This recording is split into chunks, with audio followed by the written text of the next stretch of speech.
Did you know that with just 1 hour a week, you can help Central Indiana students improve their reading?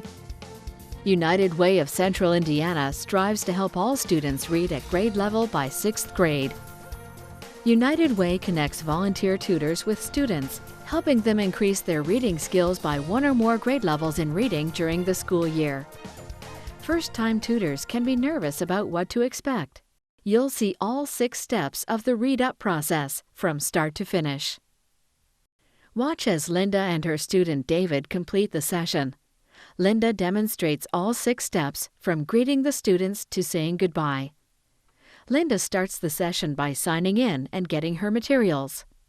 Before the students arrive, she reviews the summary from the last session to check on her student's progress with the book. Looks like he's ready for a new book this session. When David arrives, his tutor is ready to start the session. She begins with step 1, greet your student. So, what have you been doing? Anything exciting? Yeah, we were learning electricity in science class. Oh my goodness. Did you enjoy electricity? Mm-hmm. After a quick greeting, the pair is ready to complete the next step, selecting a new text. It said that it was a book of choice, so this time we want to choose either a science book or a social studies type book. Would you like to go over and look through the containers and see which one you'd like to read? Mm-hmm. Okay. Oh, okay, great. If David had not finished a book at his last session, it would be in his folder, and they would have simply picked up where they left off. Students and tutors use the 5-finger rule to determine if a book is too hard or too easy.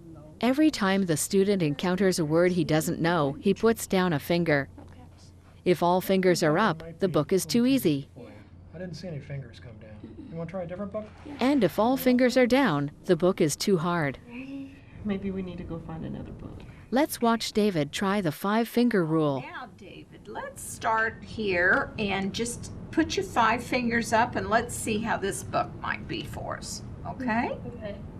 Most of the gray whales arrive in the warm tropical waters. Mothers and calves may not leave until April or May. Well, that was a terrific job, but I noticed all of your 5 fingers were still up. So I think we need to choose a more challenging book, okay? Okay. Okay, see if there's something else over. That's pretty neat with the gray whales, though, isn't it? Mm-hmm. Looks like David may need to pick a harder book this time.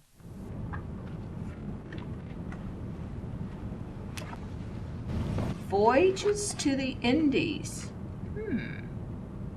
Okay, do you have any idea what these are? No, they look like shells. Yeah, they do. Well, let's just flip right here to the middle of the book and see how this one might be for us. And you can start up here, and let's get our fingers up there. The endless coast. Next, the student and tutor complete a quick activity together called Survey, Question, Read. The pair reviews the book, looking at the title, author, any images, the table of contents, and other clues. The tutor asks a few questions that help the student predict what will happen in the book based on what they looked at together. Watch as Linda and David survey, question, and prepare to read the book he picked. They'll tell us. What's the title of the book? Voyages to the Indies. Okay, and what are the dates here? 1400 to the 1520s. Do you know anything that happened during that time? Linda is sure to complete this step with David because she knows how important it is to get students excited about the book they're about to read.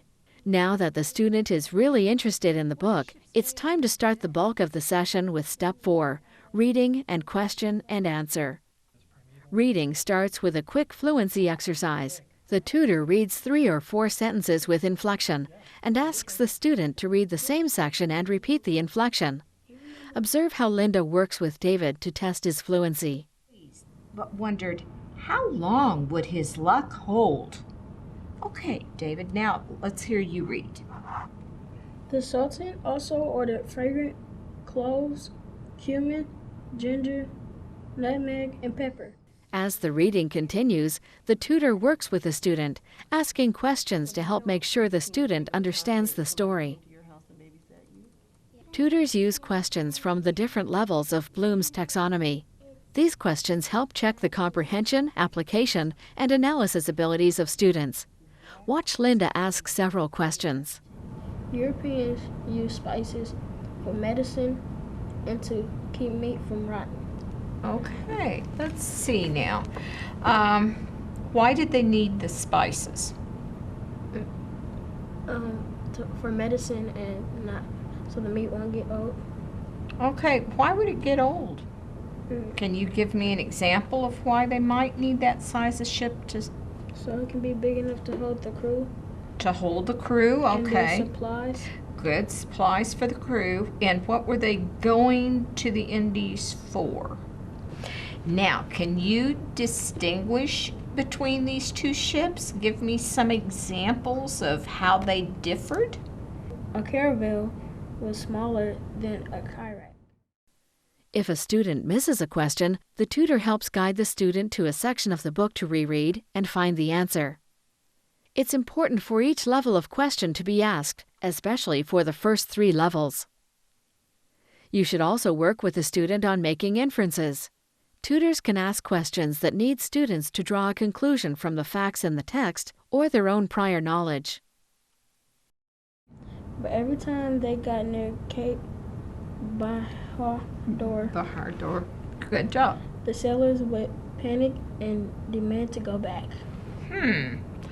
What kind of dangers do you think that a sailor in that day and age, okay, you're on the ship, what would you be afraid of? To be attacked by a giant squid or a giant shark. Ooh. After about 20 minutes of reading and discussion, it's time to debrief the session. The tutor starts the debrief by asking a few specific questions to gauge what the student understood from the book. Watch how Linda and David wrap up their session with the debrief. India were Muslim merchants. All right, very good, David. Now, we've learned a lot today. Can you go over some things that maybe you've learned today from this that you didn't know before? Today I learned that the sailors needed to go to Europe so they can get spices for their meat so it wasn't rotten because they didn't have refrigerators. Very good. I think now we're going to give you your notebook and you can write down the things that you've just talked about. And while you're doing your writing, I'll do mine, okay? Here we go. Then the student takes a moment to write 3 or 4 sentences summarizing the text. The tutor uses the same time to complete a session summary form. The last step of the tutoring session is saying goodbye. It's important to reassure your student that you'll be back next week. And give students a compliment too. They worked hard during the session and should leave feeling good about their effort. Okay, David, I think it's time for us to put things up. Would you like to put your pencil away? May I read what you've written today? Oh, thank you. Oh, you got all of the points we talked about in your writing? That's very good, very good. Great job in developing vocabulary. You knew words that I didn't know, okay? And you did a great job, and you take care and have a great week, and I'll see you next week. Okay, see you, Mrs. Jones. All right, it's been great. Now you know what a ReadUP tutoring session looks like. To review, the 6 steps you'll follow during a session are: 1. Greet the student. 2. Select a new text. 3. Survey, question, read. 4. Do reading and questioning. 5. Complete the tutor and student debrief. 6. Say goodbye. When you tutor, if you follow these simple steps, you'll help your students succeed. Thanks for participating in ReadUP. After watching Linda and David, you may have some questions about the program. Write them down and feel free to ask.